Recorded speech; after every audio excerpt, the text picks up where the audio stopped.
80% हनान का पोल खुल चुका है। जो कुछ वो करना चाह रहा था ना, वो सब कुछ उसके सामने आ चुका है। जिस तरीके से उसने हर बात को छुपाने की कोशिश कर डाली और बताने की कोशिश की कि नहीं, सब कुछ ऑल इज़ वेल, लेकिन ऐसा कुछ भी नहीं।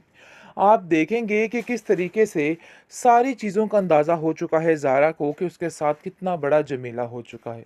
वो जो कुछ दूसरों के साथ करने की कोशिश कर रही थी, गड्ढे खोद रही थी, वो सब उसके आगे आने वाला है।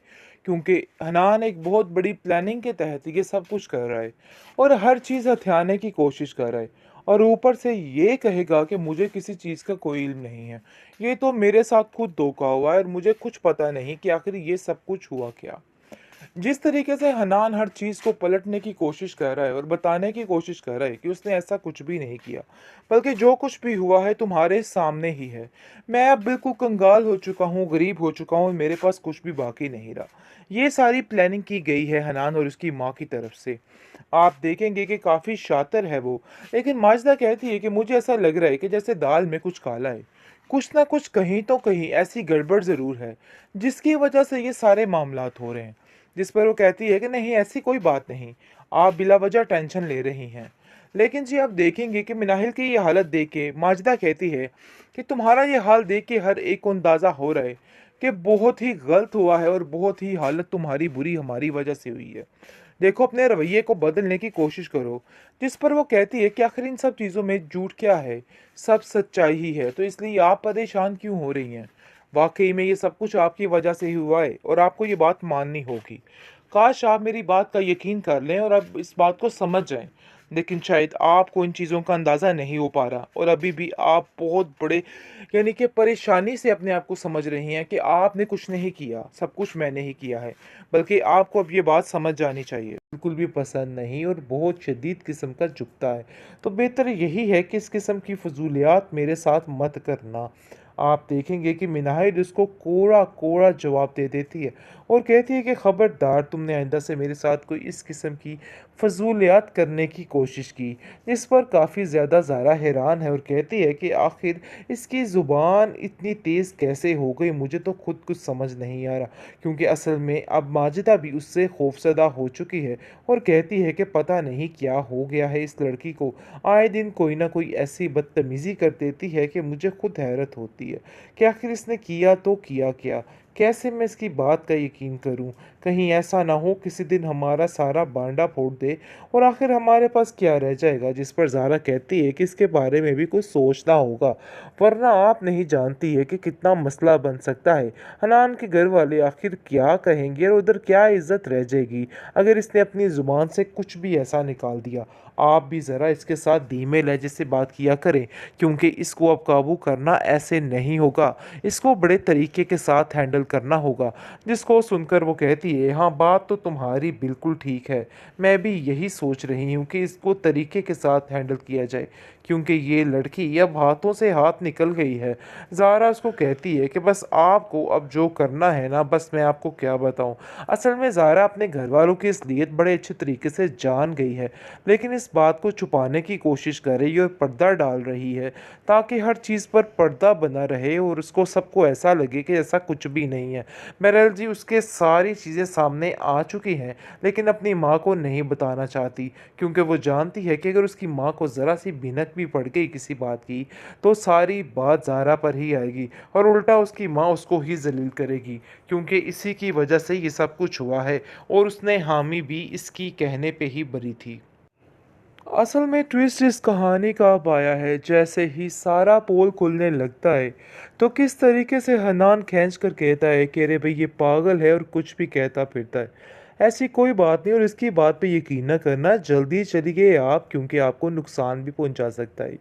कैसे तरीके से हर चीज़ को इसने हैंडल किया है और किस कदर चालाकी वाला दिमाग पाया है, अपनी माँ से 10 हाथ आगे है और ऐसी प्लानिंग कर देता है कि सारा जेवर हर चीज़ चोरी हो गई है, डाकू आ जाएंगे और ये हो जाएगा वो हो जाएगा। यानी कि पूरे तरीके से प्री प्लान कर लिया इसने, किसने क्या करना है और ज़ारा के सामने कैसे जाहिर करवाना है कि उन लोगों के पास अब कुछ भी बाकी नहीं रह गया है। कितने तरीके से इसने हर चीज़ को हैंडल कर लिया है।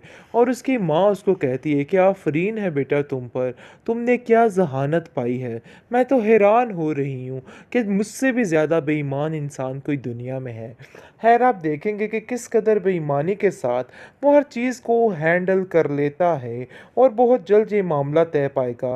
लेकिन जैसे ही हन्नान ने आना होता है तो माजिदा कहती है कि अच्छे किस्म का खाना बनाना, जिस पर माजिदा को कहती है कि मुझे जो आता है मैं बस वही बना सकती हूँ। अगर आप लोगों को ज़रा सा भी कोई मसला है तो आकर खुद किचन में बना लीजिए, क्योंकि मैं इससे बेहतर खाना नहीं बना पाऊँगी। जिसको सुनकर ज़ारा कहती है कि तुम्हारी ज़ुबान दिन-ब-दिन कुछ ज़्यादा ही बिगड़ती जा रही है। मुझे तो समझ नहीं आ रही है कि आखिर तुम इतने पर कैसे लग गए? कैसे तुम हर बात पे बात पर इस तरीके से बोल देती हो और दूसरों को ज़लील कर देती हो? मुझे तो तुम्हारी कुछ समझ नहीं आ रही कि इतनी शय तुम्हें कहाँ से मिली? जिस पर मिनाहिल कहती है कि भी ये तो कुछ नहीं है।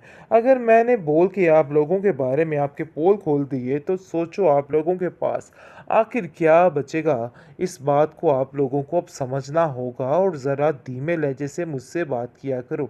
तुम्हारा इस तरीके से बोलना मुझे बिल्कुल भी पसंद नहीं और बहुत शदीद किस्म का चुभता है। तो बेहतर यही है कि इस किस्म की फ़ुज़ूलियात मेरे साथ मत करना।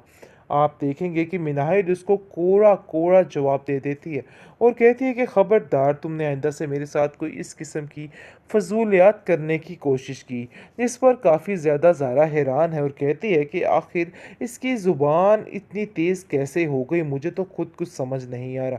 क्योंकि असल में अब माजिदा भी उससे खौफ़ज़दा हो चुकी है और कहती है कि पता नहीं क्या हो गया है इस लड़की को। आए दिन कोई ना कोई ऐसी बदतमीज़ी कर देती है कि मुझे खुद हैरत होती है कि आखिर इसने किया तो किया क्या? कैसे मैं इसकी बात का यकीन करूं? कहीं ऐसा ना हो किसी दिन हमारा सारा बांडा फोड़ दे और आखिर हमारे पास क्या रह जाएगा? जिस पर ज़ारा कहती है कि इसके बारे में भी कुछ सोचना होगा, वरना आप नहीं जानती है कि कितना मसला बन सकता है।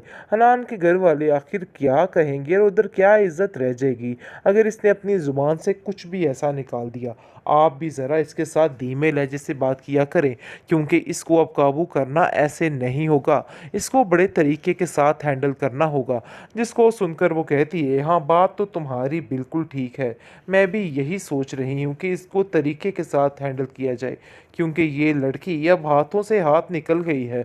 ज़ारा उसको कहती है कि बस आपको अब जो करना है ना, बस मैं आपको क्या बताऊँ। असल में ज़ारा अपने घरवालों की असलियत बड़े अच्छे तरीके से जान गई है, लेकिन इस बात को छुपाने की कोशिश कर रही है और पर्दा डाल रही है, ताकि हर चीज़ पर पर्दा बना रहे और उसको सबको ऐसा लगे कि ऐसा कुछ भी नहीं है। बहरहाल जी उसके सारी चीज़ें सामने आ चुकी हैं, लेकिन अपनी माँ को नहीं बताना चाहती, क्योंकि वो जानती है कि अगर उसकी माँ को ज़रा सी भनक भी पड़ गई किसी बात की, तो सारी बात ज़ारा पर ही आएगी और उल्टा उसकी माँ उसको ही ज़लील करेगी, क्योंकि इसी की वजह से ये सब कुछ हुआ है और उसने हामी भी इसकी कहने पे ही बरी थी।